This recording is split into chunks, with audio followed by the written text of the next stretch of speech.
I saw Dera raising his hand. Yes, Abdul, I have one question for us, and this thing keeps coming up in every other discussion about our resources and the West stealing our resources and leaving us with nothing. But then, how has it worked for the Middle East resources? Because the West is in the Middle East resources, but it's working for the Middle West population. What are they doing different from us? Because kila saa muski tukiteta hapa hivi, the West is carrying all our resources back. They can't let us stabilize, waendelee kuiba resources zetu.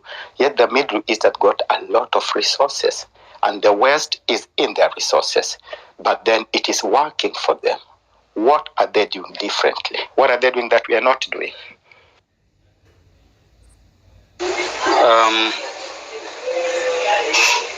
Mostly, I have no problem with the West per se, apart from the fact that they colonized us and they sat and divided Africa like a cake, and they gave the Germans Tanganyika then, they gave the Italians Somalia and some other, they gave Kenya and Uganda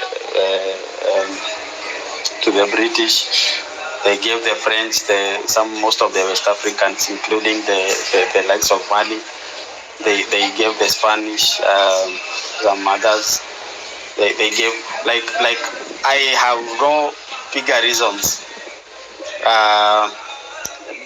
bigger really fear about the West, but only on two things. One, by now I've spoken on the continued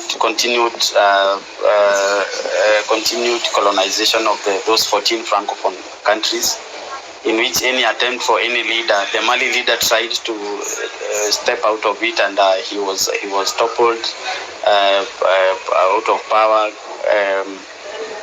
Gaddafi tried the same, and to unite Africa, and to how it was, how it ended, the Benghazi killing and all that. So personally, I have no big reasons apart from number one, that. Number two, the way they fund war and the resources that they deploy towards destabilizing African countries.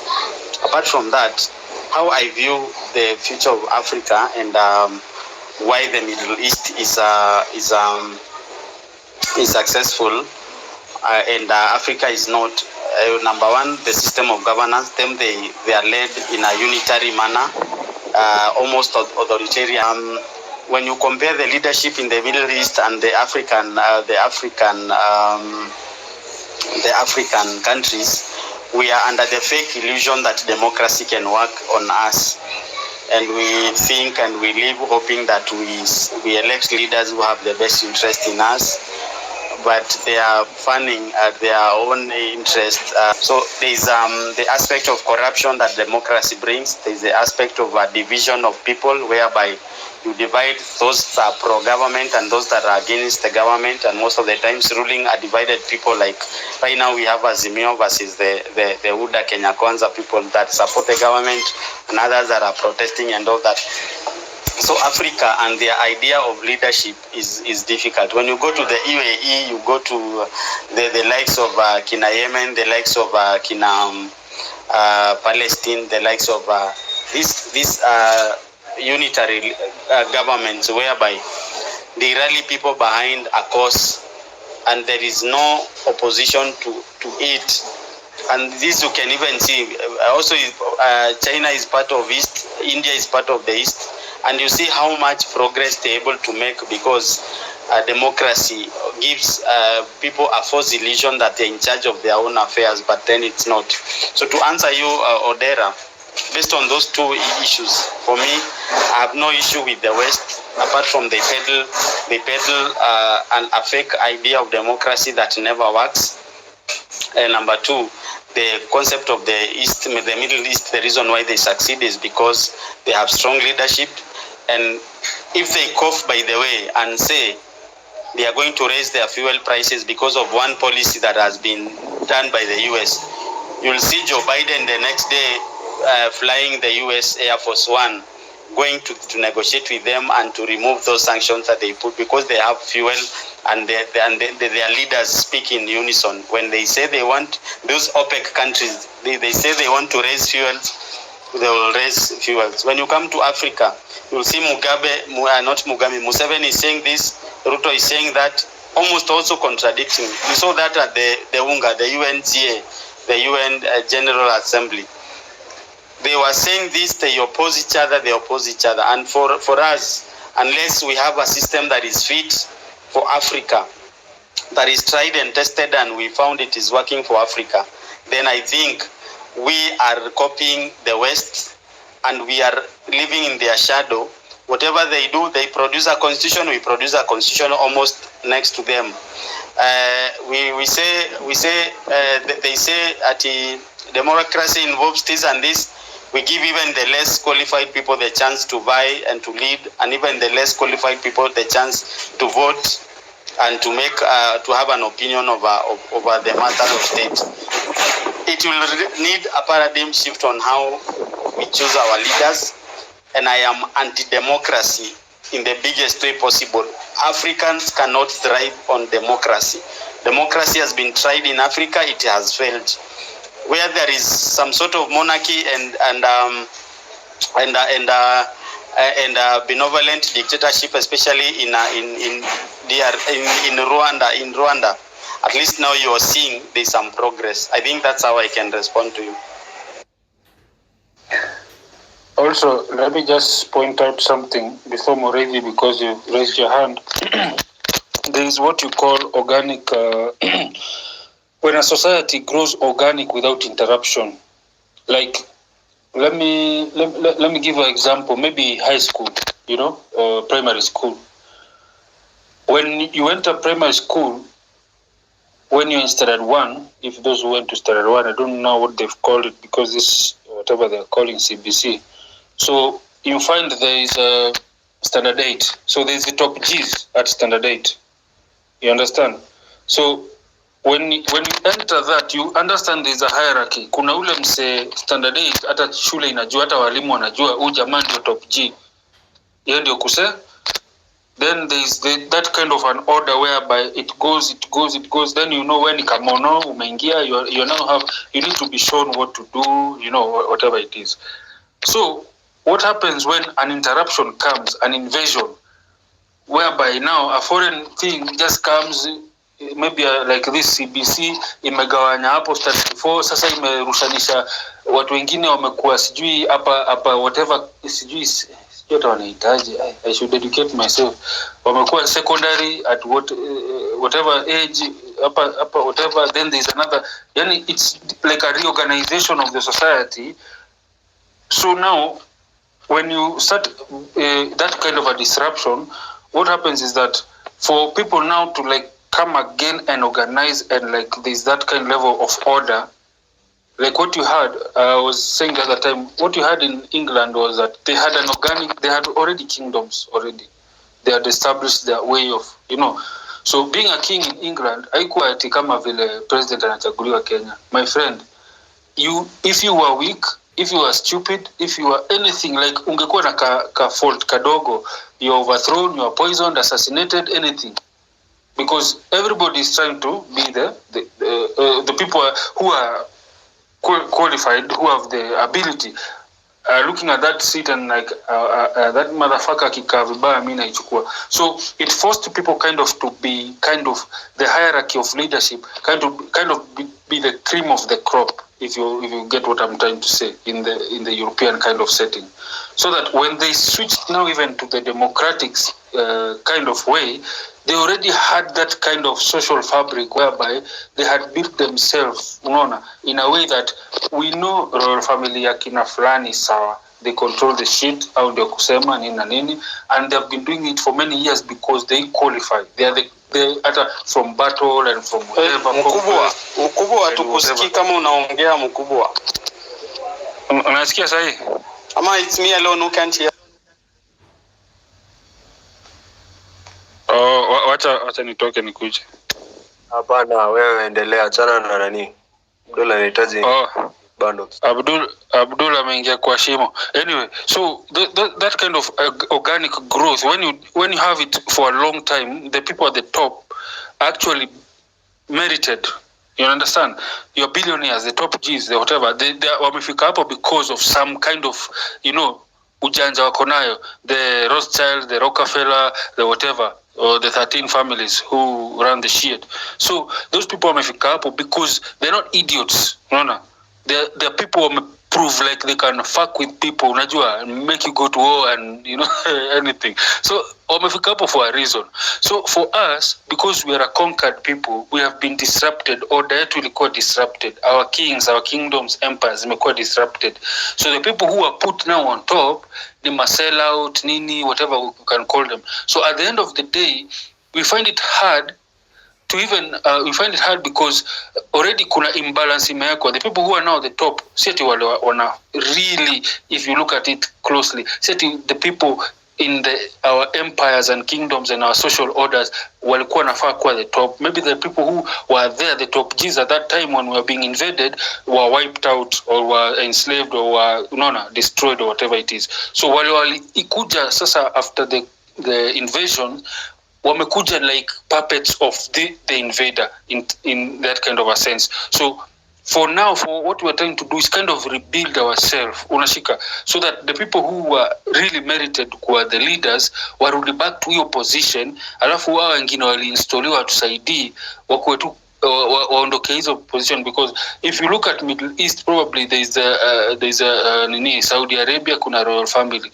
so hao ndio kusema, and things run the way they want them to run. Na international community imeamua okay, say tutaachana nao because wanacheza ile game si tunataka wacheze, wanajijua, wanajielewa, hatutaki kuruffle feathers.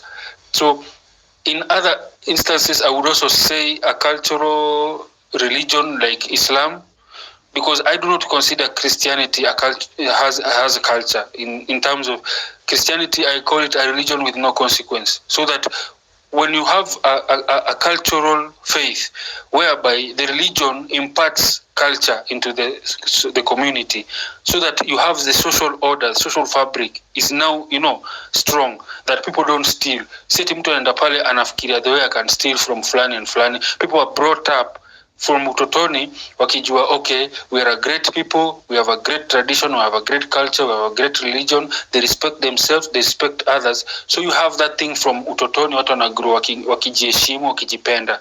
So you find it's a bit easier for those kind of people to kind of respect their resources, respect themselves, and handle the resources better even when they have political leadership, because like there are people who just don't take nonsense. Like you start messing around, the whole community itself will utatafuta mali utaishi in a way. So they don't entertain that. It's not within their culture. That's what I think.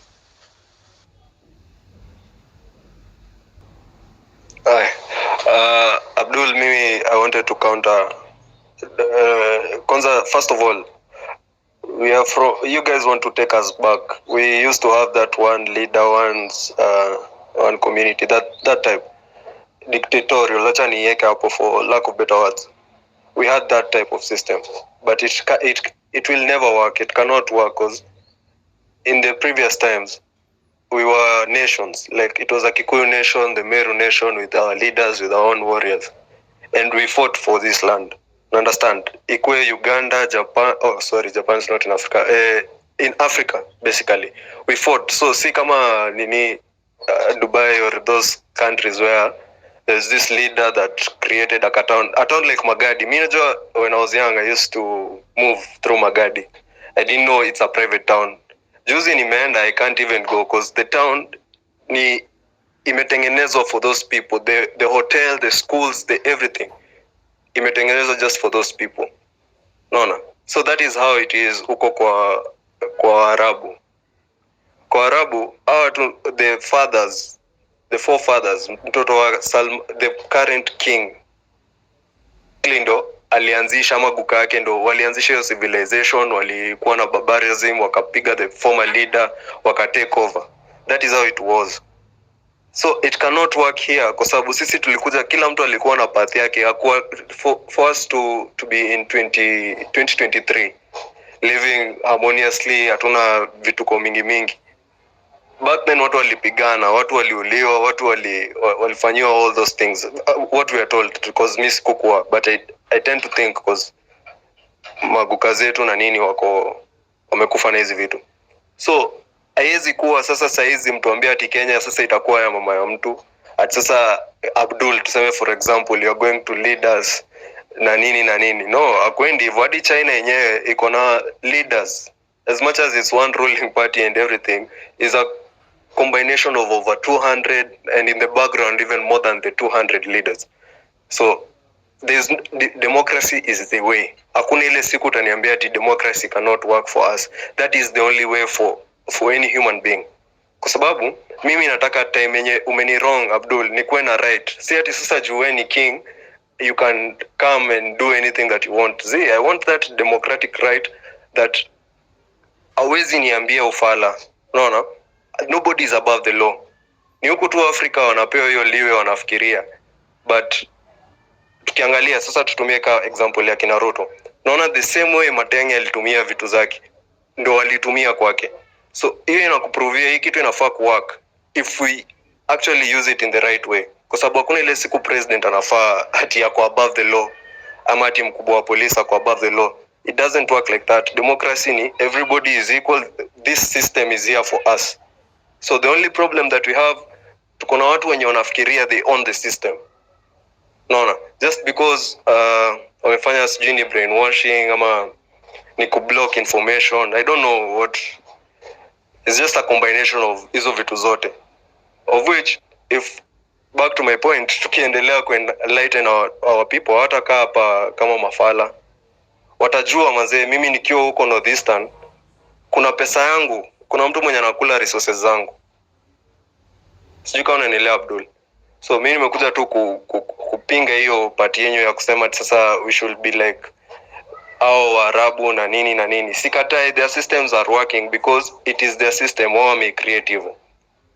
Na beef yangu, nimeshangaa sana Abdul kisema una beef na the West. Beef yangu na the West ni one simple, ama hata si beef. Kenya nilirealize mimi ni fala kama Mwafrika.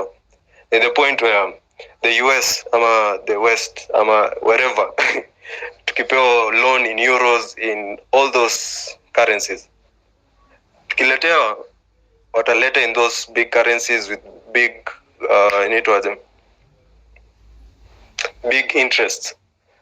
Yeah, an interest. Wewe ukikuwa na deni yao, tuseme saizi mkiwa na deni ya 1 billion US dollar, wafikiria US wanaenda kufanya nini? So wanaenda kwa ile kampani yao ya kuprint, sijui yao inaitwaje, yetu si ni hata sijui, but wanaenda tu wana print hizo dollars wanatuletea. Unaget, hapo ndo pesa sisi tu tumebebea ufala. Hapo that is the only problem I have with the West.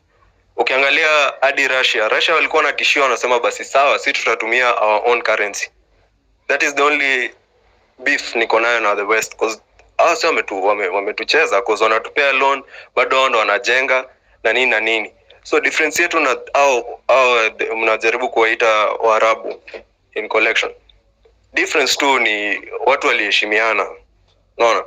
Watu wanajua what is right, what is wrong. Hakuna ati hapo kuna bloodline ama atuelewe vile kunaenda. Watu wanajua clear. So ukienda hapo kwa Arab nations waanze kukuambia sijui nini. Wakumbuka nini in Afghani au naitwa the Taliban.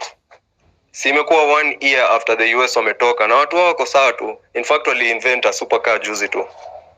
So ni sisi tu tuko na hiyo fala kuangalia ati sasa huko kwa Arabu kunaendelea nini. Sisi ndio tunafaa kukaa chini. Kuna msee hapa ameleta point mzuri sana akasema resources. Ukiangalia sisi tuko na, usiangalie kama Kenya ama Uganda, tushikanishe kama continent vile US imejishikanisha, vile Russia imejishikanisha, hivyo tujishikanishe tu kama Africa. Utarealize manze tuko na sijui ni 80% of copper. Hizo yani tuna produce very huge percentage. Na si hata ati tunaanza sahi, ni kitu yenye tumekuwa tukifanya for a minute. Naona Abdul. So tusikae hapa tukisema ati tunataka kukaa kama Arabu na nini. Juu hii Afrika si ya mama ya mtu bana. Hii Afrika ni yetu sisi wote. Nataka kukuwa na hiyo right ya inaweza kupeleka mbele bana. Tunaweza kaa chini place tuko equal. Si ati sasa jueni king unaweza influence the judiciary although it is happening right now. Sasa sijui, but democracy is not there. Yeah, Odera was supposed to speak.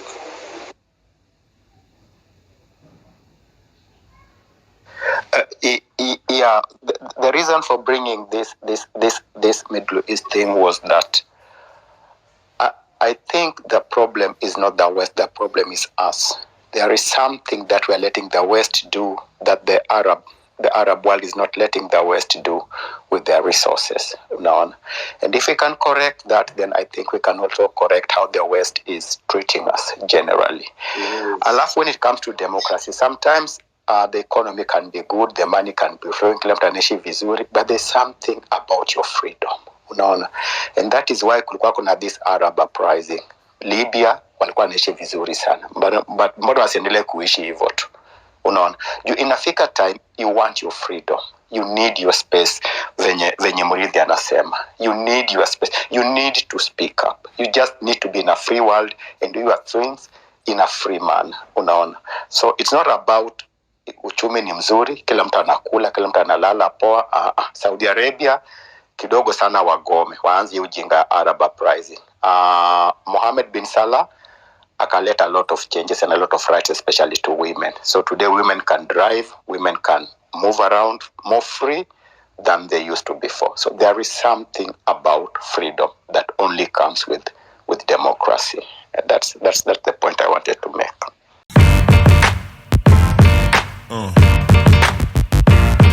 Yeah.